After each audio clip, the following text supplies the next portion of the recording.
Yo, it's me, Pops Van Marmalade, and you're watching the Comics-Related Madness Network. So come get some.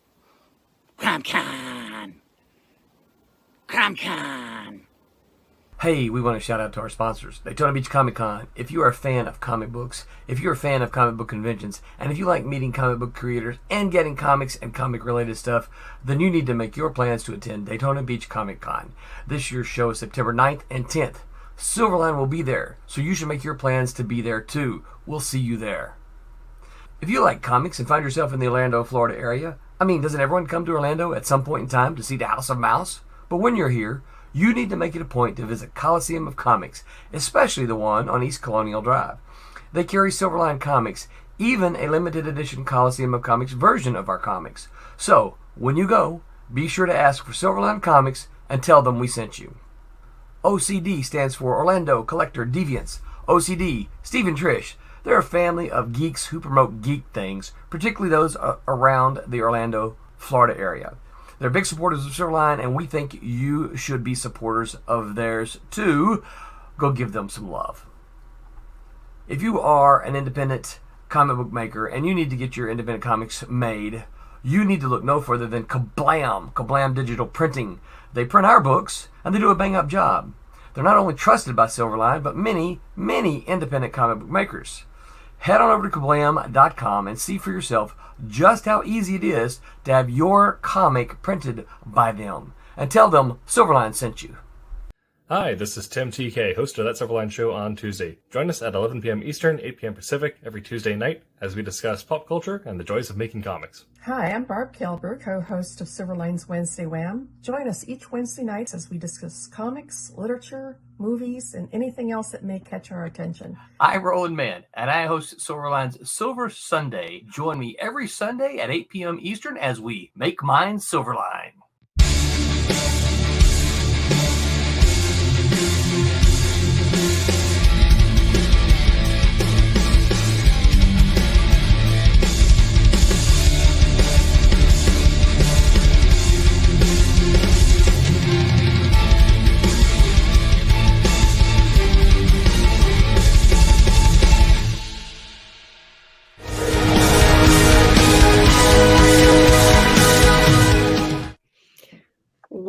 Welcome everybody to Wednesday Wham. I hope everybody's doing well and not snowed in too bad. It's a little bit snowing up here in Madison, Wisconsin. We've got venerable Rob Davis with us tonight, as usual. He's always somebody I can count on. I'm Barb Kelberg, creator of Divinity and CFO of Silverline Comics.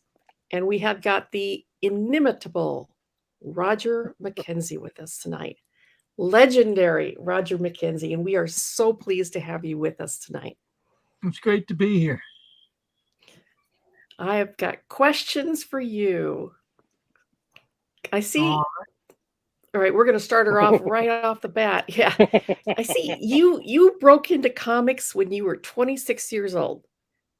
And yeah. How did you get to the point where you decided this was what you were meant to do?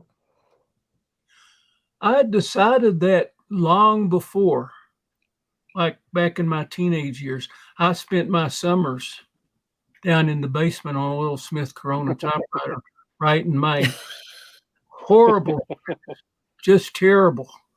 But over time, you start to learn some stuff. I was lucky enough back then, way before the Marvel did the How to Draw Comics the Marvel way. Stan had done a little pamphlet. Really? Yeah.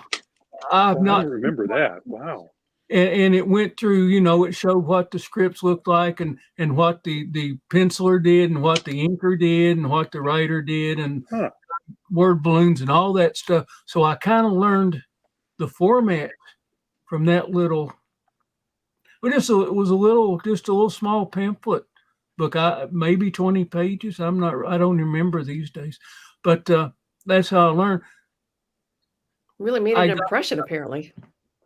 It did with me, because back then, as you guys well, no internet, no as far as that goes. So you were kind of on your own. At least I was growing up in, small town boy in Kentucky.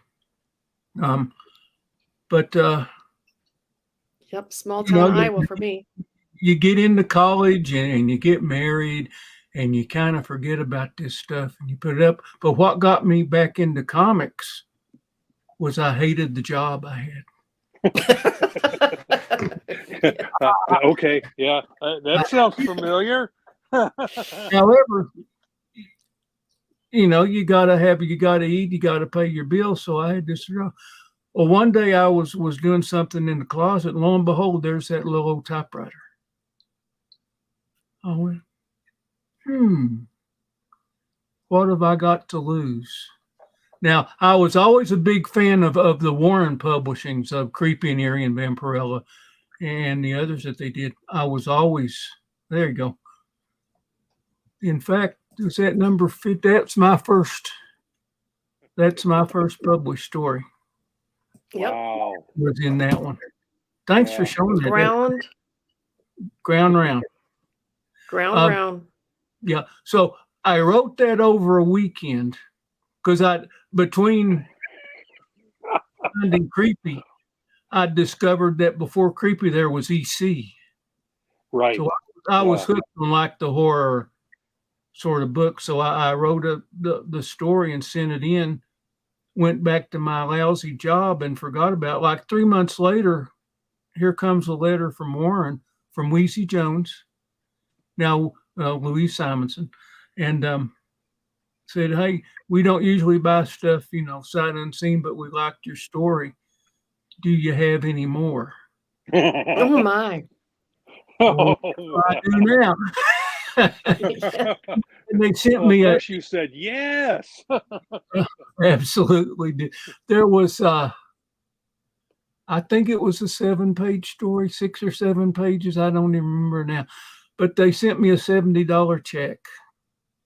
Wow. And that was in 1976. For a weekend's work. That would have been either the end of 74 or real early in 75. That was some money. Yeah, absolutely. Yeah, back then that was money. Yeah, I was in college then, 74. Yeah. I was in high school making 90 cents. Real quick. I was in high school working at the local pharmacy making 90 cents an hour. Yeah. Yeah. So that sounds right. What I had been doing that I didn't really like was I was working for an insurance company. Way back in the hills, and my job was to go around to various farmers and pick up their 25 or 50 cents a week premium that they're paying into their burial fund. Oh my God. Some of which has had that for, and this fund, it paid like a few $100. Yeah. I forget now, 300 or 400. It wasn't very much. Some of them had paid into it since they were kids. Their parents they'd paid thousands and thousands of dollars over all these years, and I felt like I was stealing from them. Yeah. And the policy was only worth a few hundred. Yep. Oh, what a ripoff. That's how it worked. So, at that point it was like, well, gee, I can stick with this job I don't like, or I can sit here and write comic book stories. Like this one. I had to think about that one for like one whole second. Yeah. So from there, I had once I got that some sales going with Warren, I called both Marvel and DC. And as you guys know, at that time, you had to be there. Right. Especially if you were starting out. I think shortly thereafter, I think Jack made the first move out to California. But somewhere in the 70s, yeah. Uh-huh. Somebody like me had to be there. So what I did, I luckily found another job in Lexington, Kentucky that I liked. Okay, so I kept that as my day job. It wasn't in insurance. kept that as my day job, and all the Warren money I put aside till I thought I had enough. Well, I can now go to New York and survive for a couple or 3 weeks until I pick up some work there. And that's what I did. And actually got started at DC first, hired on as their proofreader. Really? Oh, wow. There's no doubt about it. I have to be the worst proofreader they ever had. I was good for the first 3 pages. I was real good. But after that, fanboy Raj took over and he starts just reading, oh, this is great. And I'm just reading all these pages. Oh, man. Get done. You get ahead of time. Oh, I got to go back and do this again. The trick I learned was to start at the back of the story and work your way forward. That way you're not reading the story. You're reading what's written on each page. Well, see, that's why you're memorable and I'm not. Well, I had to learn that after doing exactly what you did, which is you get caught up in the story. You go, I've read this whole thing and I haven't found a single problem. You know, there's got to be one. So yeah, I learned that if you read it backwards, you don't get so caught up in the story. That's a good idea. You should have told me that a few years ago.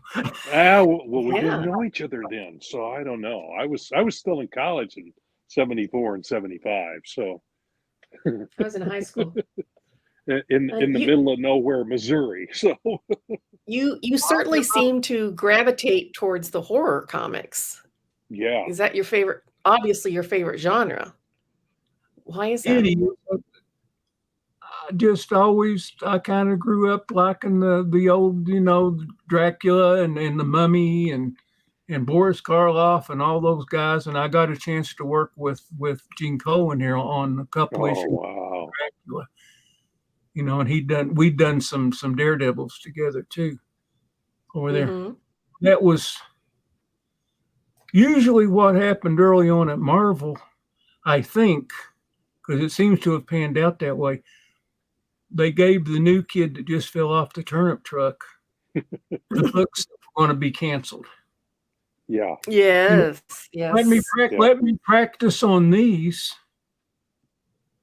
so I could get better and maybe, do something else. But I kind of threw a monkey wrench in some of that because 2 of the books that were going to get canceled didn't, which was Daredevil and Captain America. We were both on the chopping block. Really? Captain America was on the chopping block when you got on there. I remember your run on that, but before you got to those, you went to Ghost Rider, didn't you? Ghost Rider and Daredevil were the first 2. Were the first 2. Wow. Ghost Rider here. And this one seems right up your alley because Ghost. And actually, this one you were the one who first introduced Doctor Strange to the Ghost Rider. Very first appearance of those 2 together. Well, now see, I didn't realize that was their first appearance. It only seemed like natural to me that they'd meet somehow. You would think so. Well, there you go. There you go. Plus, it gave me a chance to write Doctor Strange. That's right. Here's one of your. That one. Was. Oh yeah. I don't even remember what story was in that one.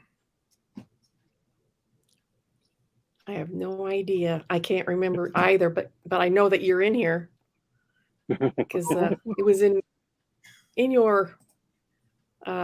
Which issue is it? Let's see. 102. Okay.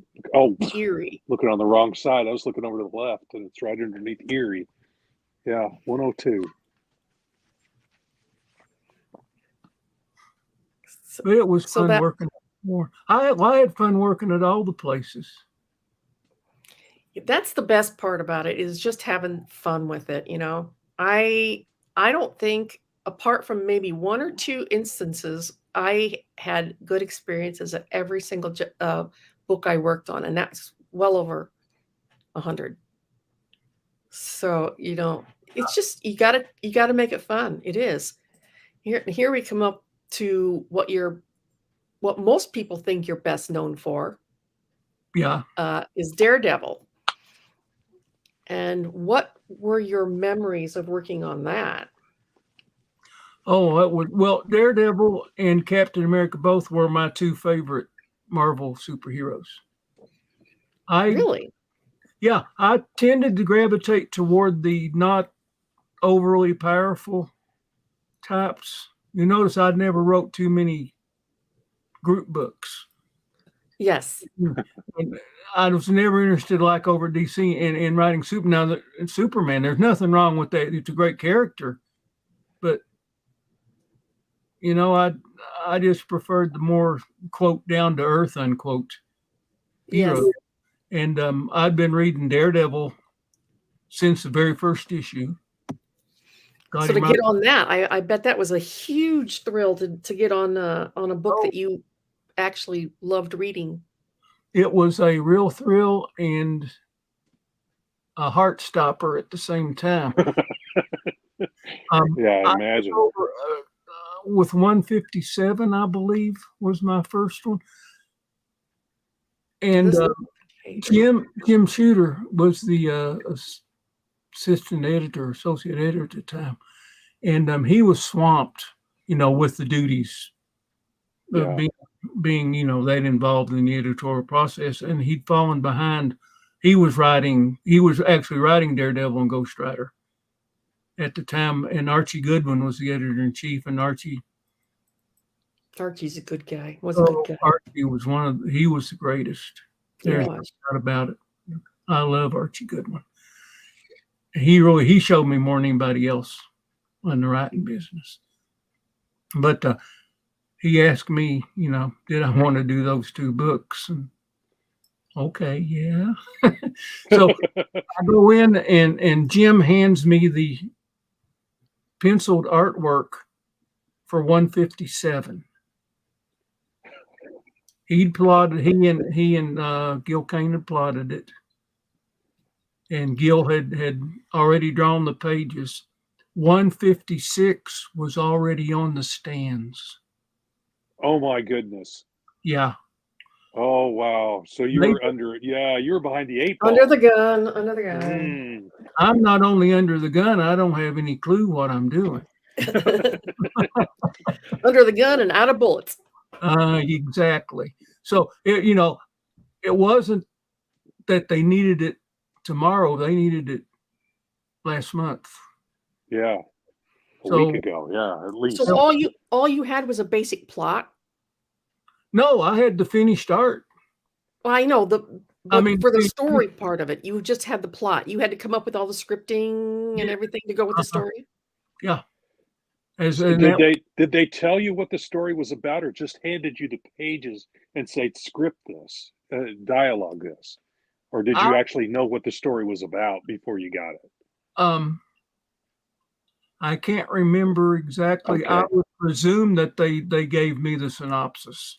Oh, that's good, because it's been long enough ago. Boy, I can understand why you wouldn't remember that. But that's, if you were just given the pages, that would have been overwhelming. No, they had to figure it all out. They had to have more than that. So that's good. How long did it take you to actually get it done? I want to say really fast, but maybe 3 or 4 days. That's pretty fast. That's pretty fast. You wrote your first story over a weekend in a closet, right? Yeah, but that was only like a little 7-pager, and this one was like Daredevil. Yeah.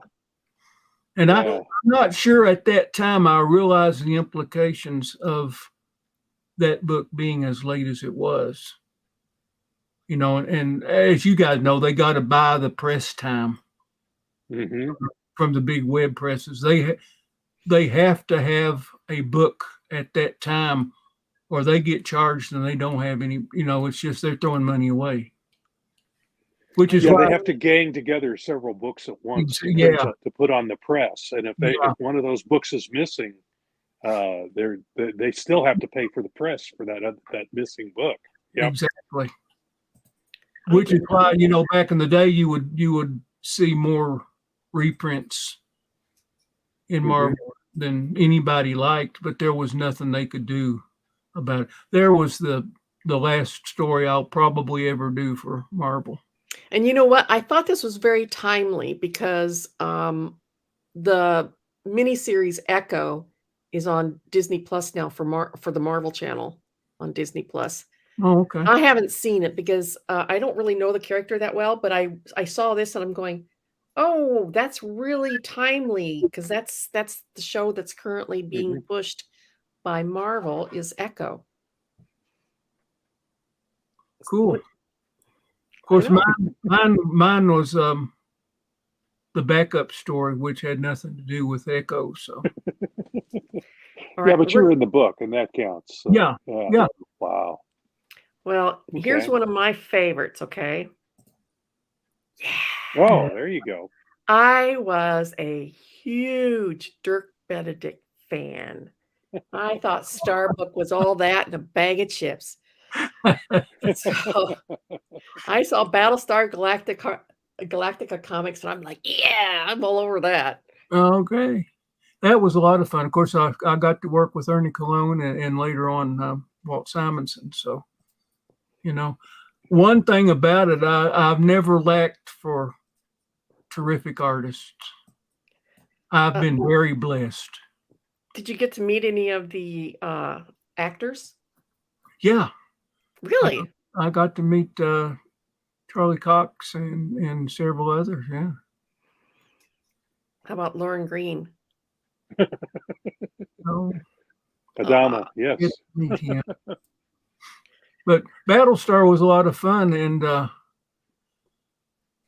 I'm prejudiced about this, but I kind of think we had better stories than the TV show did.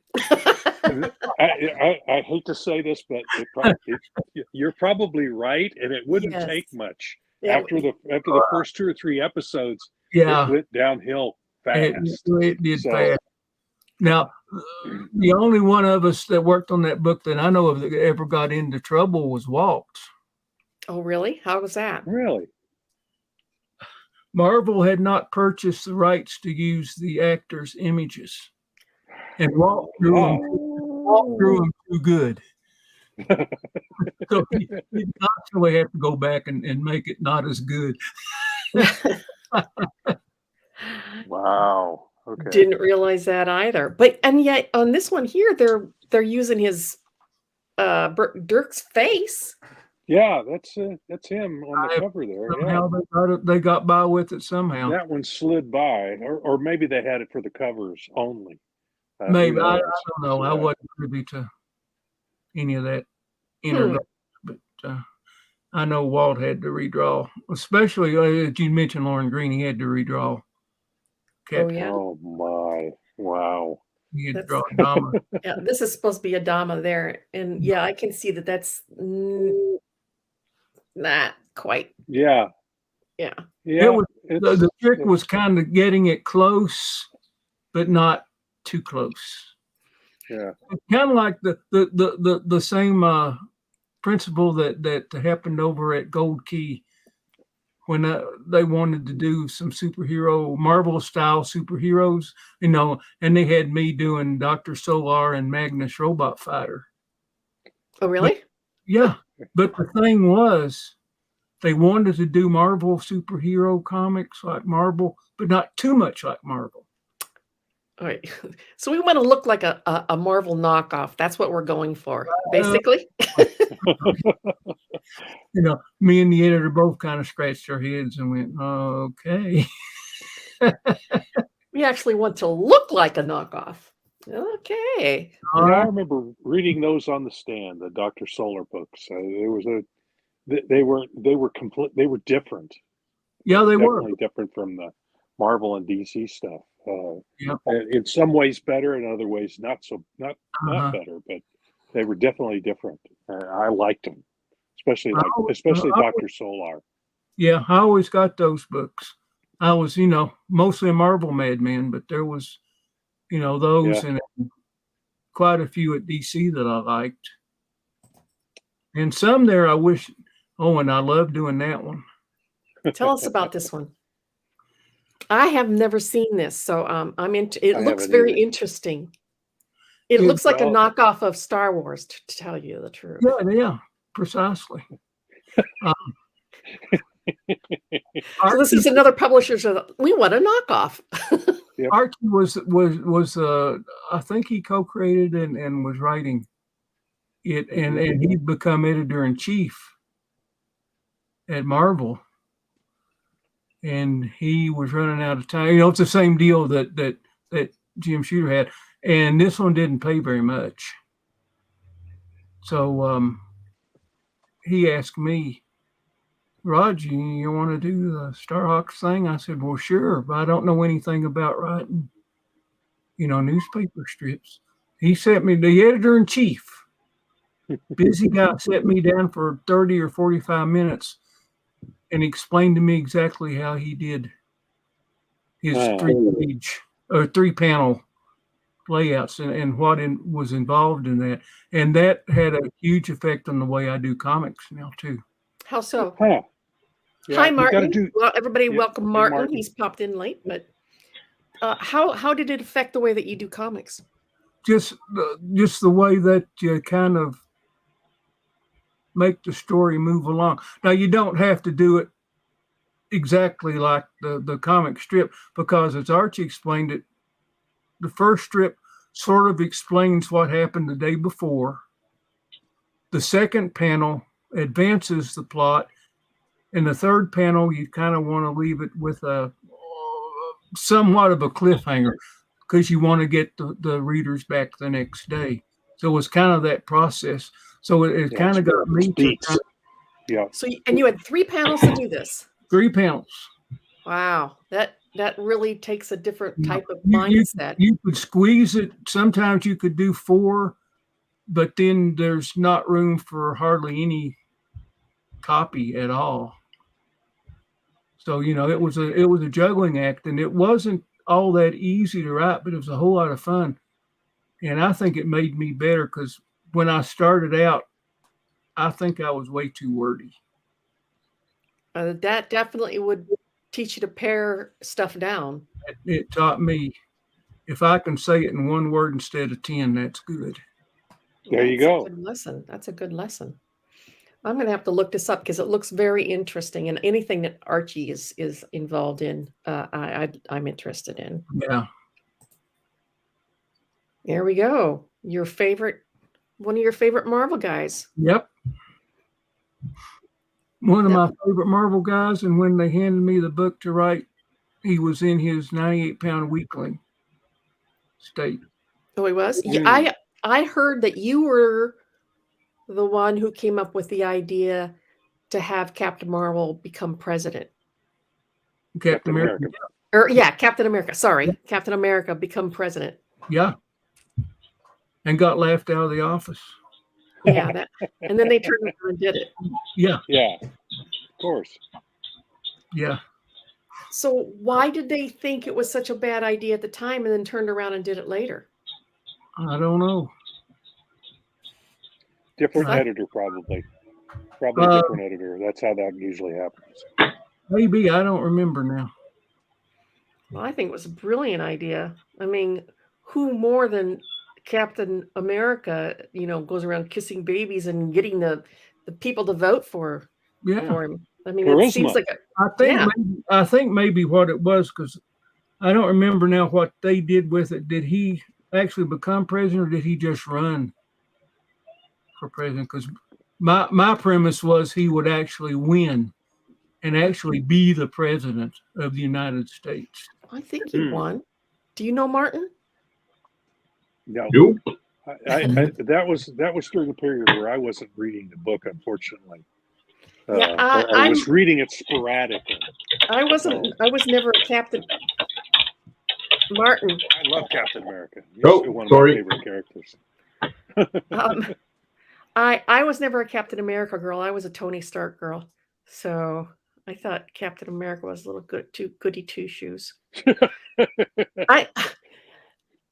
We've had this discussion. I know many times, but I Yeah. always liked Tony Stark because he was a self-made hero. I mean, he Yeah. didn't have any special powers except for his Yeah. brain, you know. And he had a whole redemption arc. He was a flawed hero. I liked him better. I thought Captain America was like Clark Kent. He was too good, too perfect. Well, see, I started out as a scrawny kid, so being able to, getting bathed in Vita rays and taking a serum and becoming this big superhero, that kind of appealed to me as a scrawny little kid. So that What's was your the part opinion, that Roger? really appealed to me for Captain America. But that's a whole different deal. So What drew you? Yeah. What drew you to Captain America? Why do you like Captain America so much? Kirby. That's an easy answer, Jack Kirby. Ah, Yeah. That didn't hurt. See, the first time I ever saw Captain America was, and I forget the issue number. It was in Strange Tales, and this 2-bit villain they had, the Acrobat. The Acrobat, yeah. I Was have that issue in my collection. Was impersonating Captain America. Mhm. And the first time I saw him, Jack had him leaping from the grandstands at something. And I just went, my jaw hit the floor. And I said, that's what I want to do. Yeah. I can't draw, but I can write. So, well, this was a dream come true for you. oh, yeah. Big time. Well, here's one that we're both familiar with. Oh, for sure. You see there's my name. Yep. There's your name. Yay! So you were the editor-in-chief, right, of Charlton Neo? Who knows? That's what Paul says anyway. Paul Kupperberg. Oh, yeah. Who knows? I mean, this was just some folks getting together and doing a comic. That's how Silverline started out too. We just some folks getting together, and we did a few of them. Here's another. This is from Charlton as well. Mm-hmm. Roger McKenzie's Total Frenzy. That is so catchy. I may bring that one back at some point. Well, you got to bring Spookman back.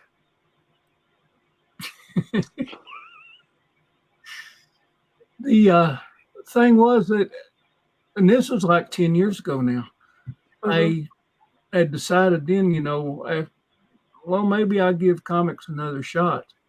And I'd already had a Facebook page that I never really used. It was just there. So I said, well, I'll get on Facebook and see if there's anybody still working at Marvel that I know. Somehow I wound up on the Charlton Arrow page, and there's Paul Kupperberg talking to this guy named Fester Faceplant. And they're talking about doing some sort of a little self-published comic book. Well, now me and Paul go all the way back.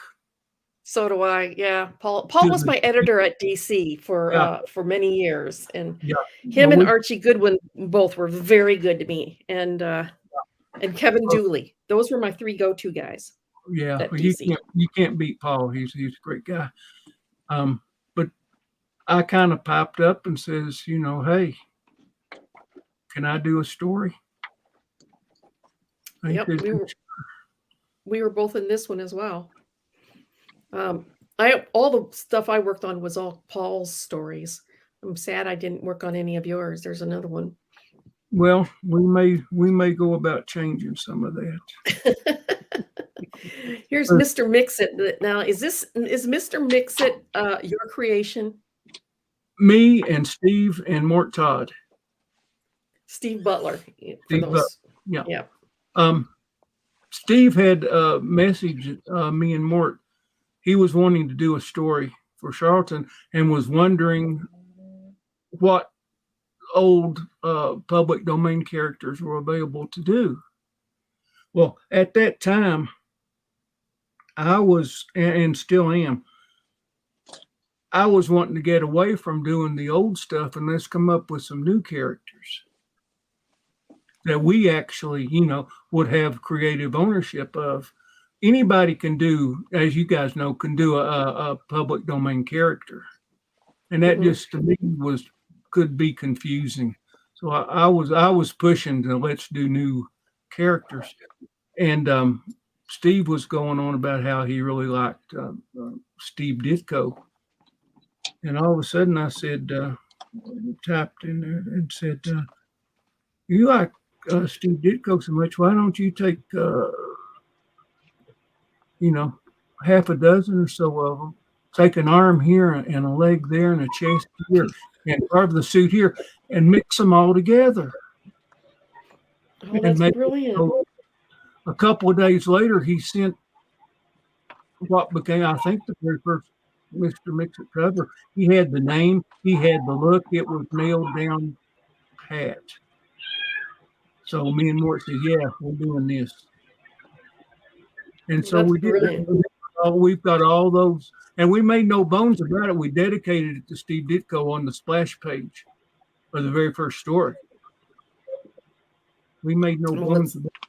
We're not ripping him off, but we're taking a whole lot of his characters and just making a whole mashing them together, huh? Yeah. Mr. Mix-It. We mixed them all up. Well, there's a bunch of us that took hiatuses from the comics industry for a while.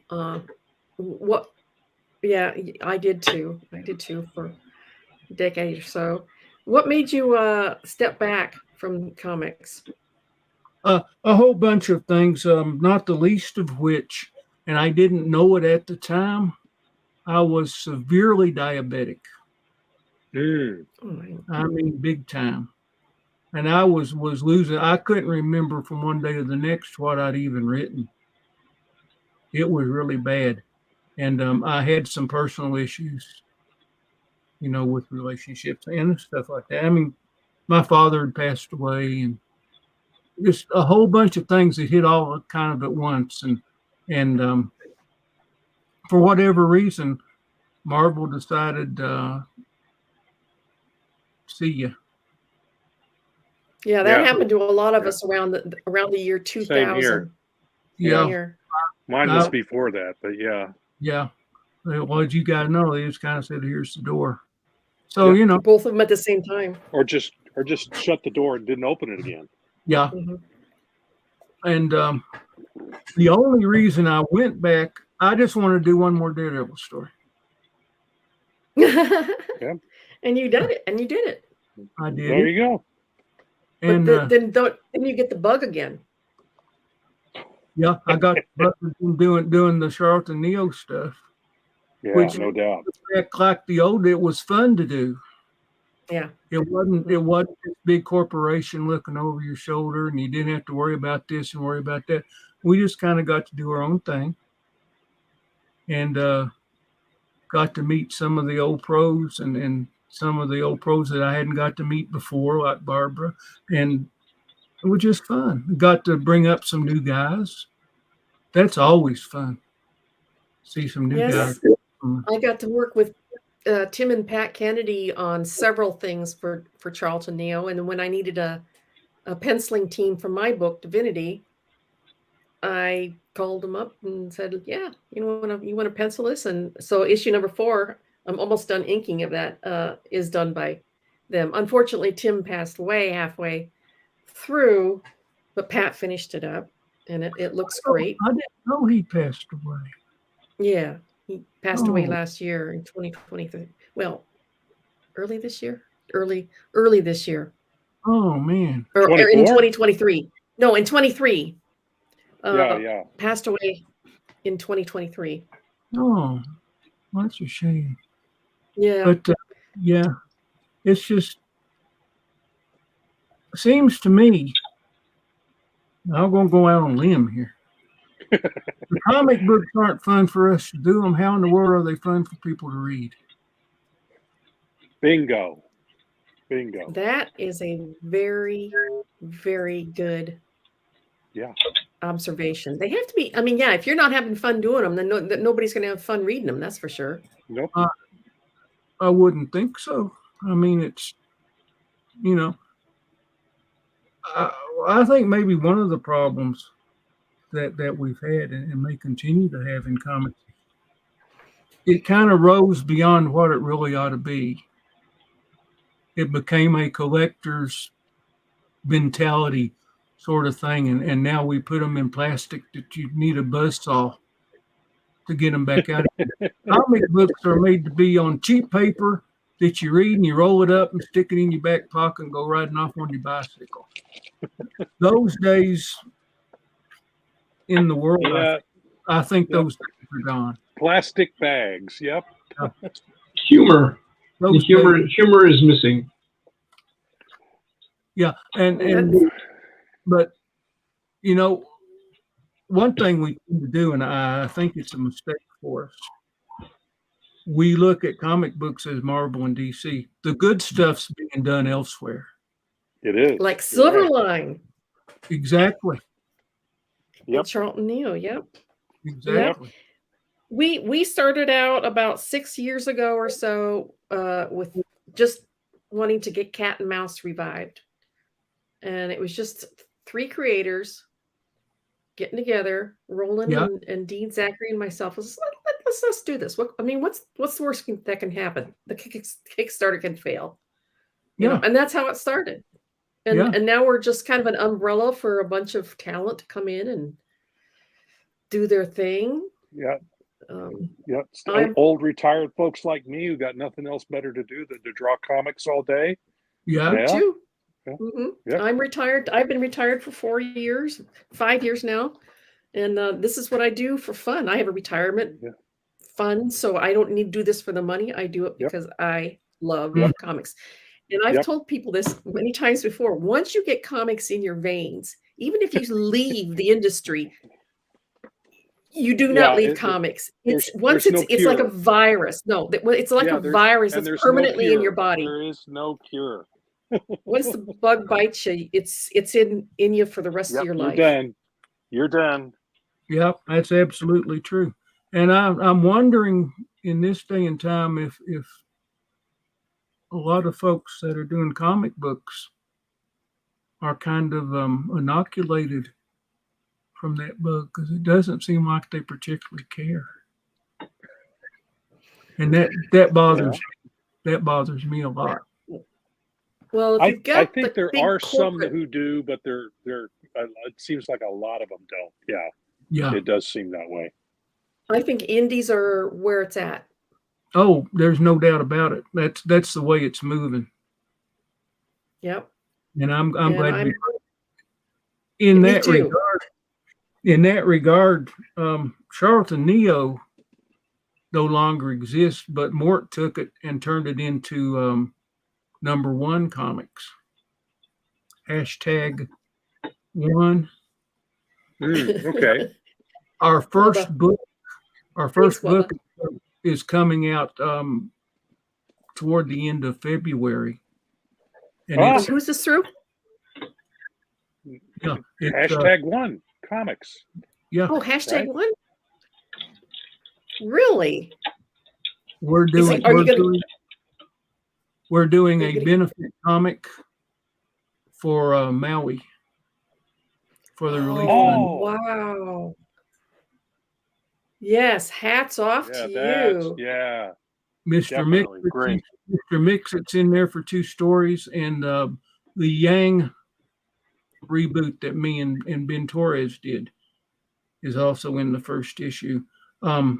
As I understand now, Mort Todd's the ringleader behind all this, so you get all the facts from. So I'm speaking from what he's told me, because I'm not on the inner circle, nor do I want to be. But all the proceeds are going to the fund. Wow. Gemstone Publishing, which is a branch of Diamond Distribution, is doing the printing. They're paying for the printing and the distribution of the books, and they'll be in comic shops toward the end of February. So we've got fantastic. And there's some things that's offshooting from that I can't really talk about just yet. But What can you talk about? What other irons you got in the fire? I can talk about again with Ben Torres as the artist. I'm bringing back my old character from Kamiko, Next Man, Oh wow. Really? which we did back in 1985 with Vince Argandesi was the artist and co-creator on that. Like Kennedy, he's passed away. Mm-hmm. Yeah, so, Tim has, yeah. yeah. Who are you And, doing that through? Are you doing it as an independent and just kickstarting it, or are you going through a publisher? I'm not It's at liberty to say at this point. Okay. Oh, it's one of those can't tell you or I'll have to kill you things, huh? No, I can't tell you. They'll kill me. Yeah. Okay. That's even worse.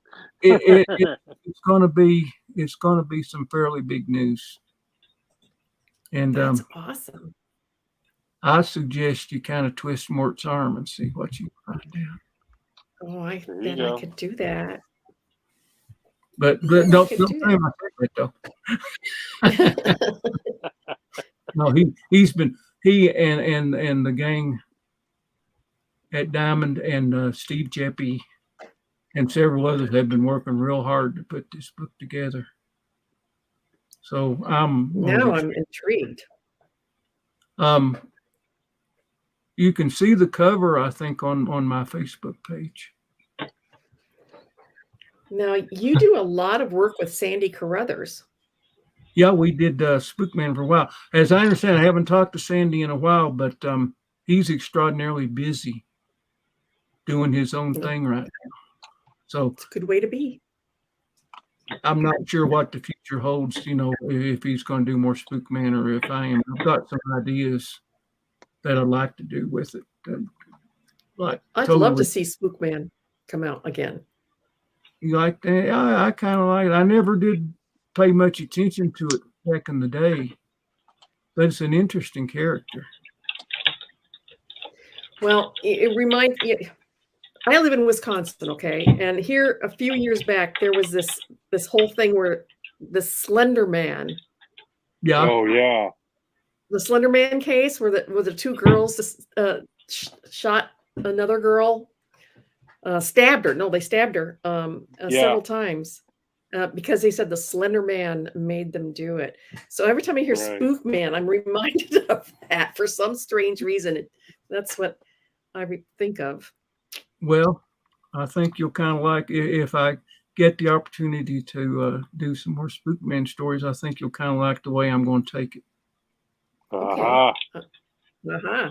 Well, you are a couple really, of teasers really tonight. I know. I want to do as much as possible in the first run to keep it as close to Pat Boyette's character as I could. But I think in this day and time, it'll be time to branch out and kind of tweak this a little bit.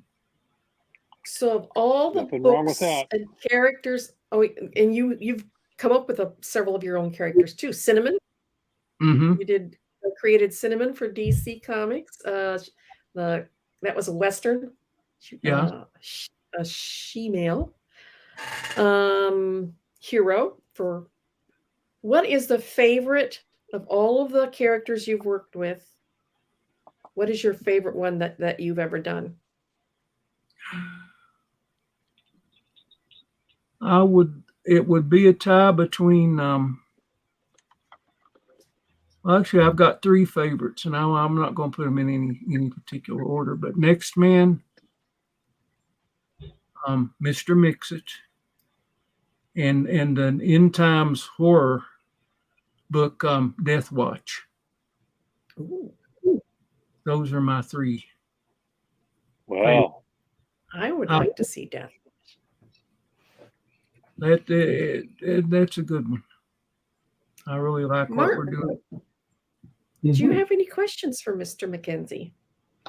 Well, first of all, number one comics. How do we spell that? Is that #ONE or is that #1? Do you have a website? #numeral1. Go to morttodd.com. Morttodd.com. Okay, so people need to know that. So morttodd.com. Yep. All right. And that's with a double D? Double D. Yep. M-O-R-T. No. Yeah, Mort Todd. Mort. T-O-D-D. T-O-D-D. Mort. All right. So we'll let people know that. Yeah. Okay. Cool. What was the another question I had? Oh, well, your Death Watch comic that you just mentioned. Did you do that as an independent, or was that through a publisher? That was through Charlton Neo. Charlton Neo. Okay. All right. So Roland. Oh, go ahead. yeah. Oh, so if people want to get Charlton Neo books, where would they go find those? They could go right to Mort Todd's page. All right. You could also find them There on, you go. yeah, He you could should also have. find them on Amazon. Yeah.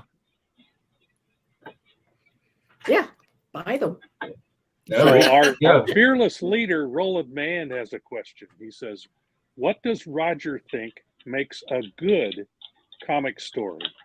So tell us what a good comic story is. What makes it a good comic story?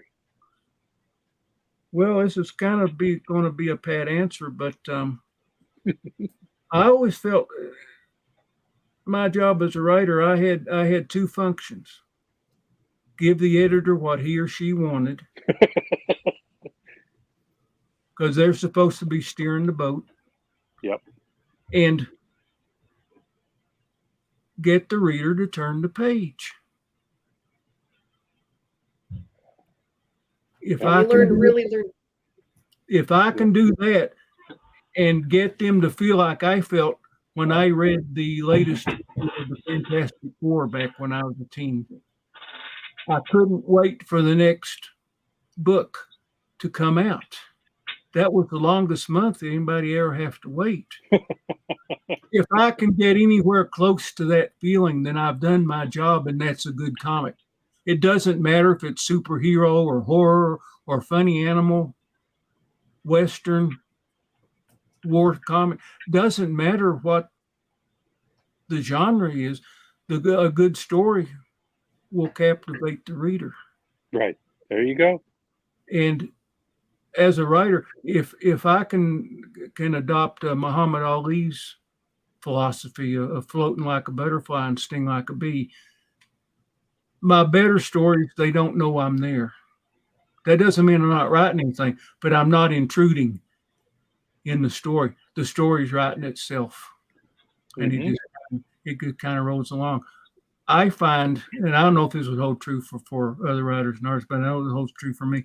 If I somewhere around the middle of the story and it's suddenly not working, it's because earlier in that story I had the character do something that character didn't want to do. So you got to go back and go, okay, all right, we'll fix that. We'll do this. Now, that makes it hard for me to sit down and go, I'm going to do a 6-issue synopsis of where we're going. I won't know by the next page where we're going. But that's, to me, that's most of the fun of doing the books. I have no idea. Yeah. So you're in some ways you're more character driven. You're a more character driven writer than a plot driven writer. Yeah. Would you say that's true? Yeah. Okay. So. Yeah. Yeah. That's personally, I think I enjoy those types of stories better. They're more natural. If you feel like if the character's in character, he's doing things he would do, then the story flows. But I see writers try and shoehorn a character into doing something that he would never do, he or she would never do, and it always pulls me out of the story. So yeah, well, I think you're right. For me, and especially with comic books, it's hard to believe the big stuff if you don't get the little stuff right. That's very profound. I can believe that a guy from Krypton came to Earth in a rocket ship, and because of the lesser gravity and the yellow sun, he can fly around and do stuff. But I can't believe that he puts on a pair of glasses and nobody knows. Well, although Christopher Reeve in the Superman movie kind of He helped did. that along. He Yeah, helped. But because you see, as a kid, I wore glasses and nobody ever said, "Hey, who's that?" It's called suspension of disbelief. Yeah. Yeah. And I know they have an explanation for that because, you know, everybody kind of ragged on it. And I forget what it was, but they had some kind of explanation of how the glasses work, but I don't remember what it was. I've never seen it, so I'd like to know it too. It's a distortion field. That's something. Interestingly enough, hopefully this is not too far off topic. Some guys on visual effects video on YouTube, they decided they do visual effects for movies and stuff. They decided to actually test the Superman theory out to see if it could work, and they actually got it to work to a degree. Wow. So, yeah, and they also tested whether or not Batman could disappear like he does, and that even worked better. So yeah, it's very fascinating to see the experiments that they ran. So kind of like MythBusters. Yeah, kind of a MythBusters type thing. Yeah. So it's interesting little thing.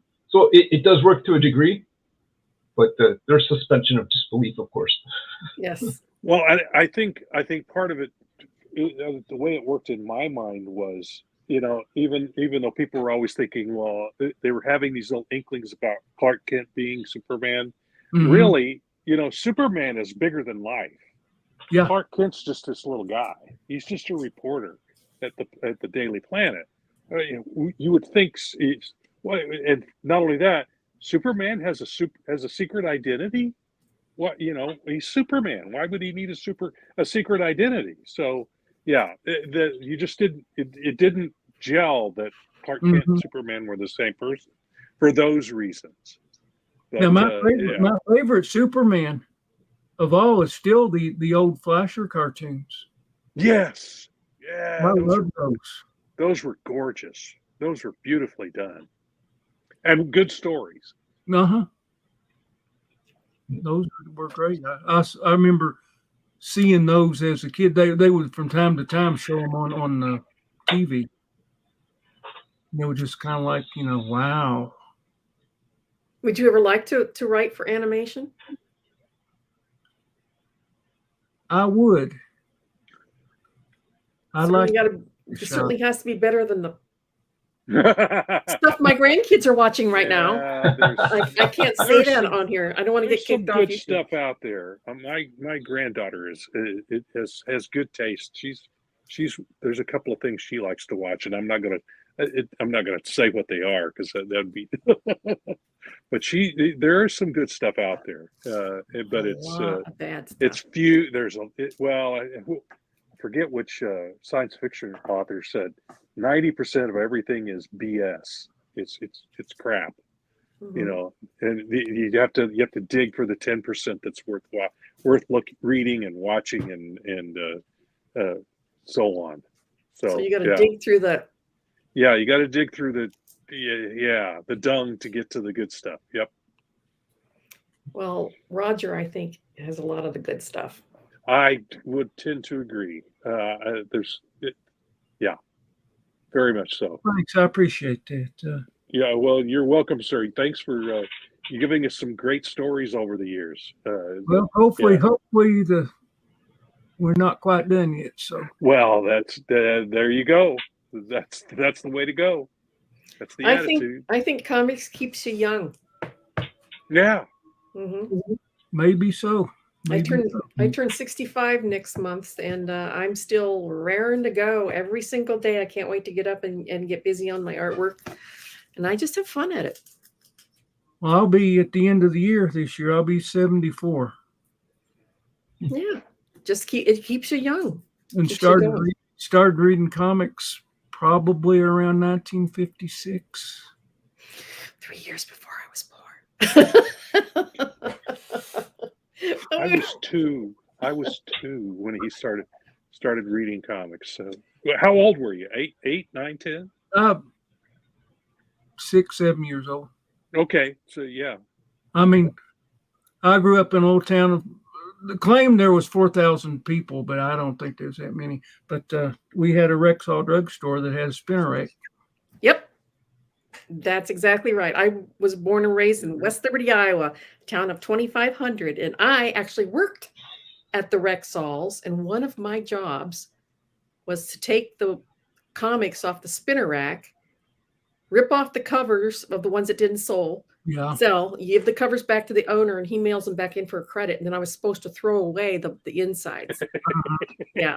The garbage was my trunk of my car. No, they went into the trunk of my car, and I took them home and read. Yeah, You were an early recycler.